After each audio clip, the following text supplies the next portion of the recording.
গণতান্ত্রিকভাবে দল গঠনের চেষ্টা করছে বিএনপি, জানিয়েছেন বিএনপির ভারপ্রাপ্ত চেয়ারম্যান তারেক রহমান। দুপুরে জেলা সার্কিট হাউস মাঠে খুলনা মহানগর বিএনপির সম্মেলনে প্রধান অতিথি হিসেবে বক্তব্যে এ কথা বলেন বিএনপির ভারপ্রাপ্ত চেয়ারম্যান তারেক রহমান।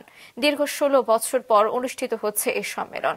বিকেলে ভোটের মাধ্যমে নির্বাচিত হবেন সভাপতি, সাধারণ সম্পাদক এবং সাংগঠনিক সম্পাদক।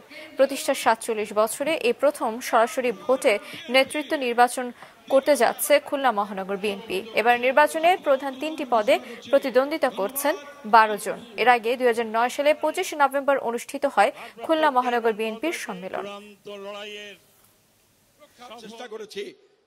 ডেমোক্রেসি বা গণতন্ত্র আমাদেরকে প্র্যাকটিস করতে হবে। আমরা যত এটিকে প্র্যাকটিস করব, এই প্র্যাকটিসটা যত আমরা করব, আস্তে আস্তে আস্তে গণতন্ত্রটা তত স্বচ্ছ হবে, তত জবাবদিহিমূলক হবে। প্রিয় সহকর্মীবৃন্দ, আজকে আমরা দলের ভেতরে এই গণতন্ত্র প্র্যাকটিস করছি, দলকে গণতান্ত্রিকভাবে গড়ে তোলার আমরা চেষ্টা করছি।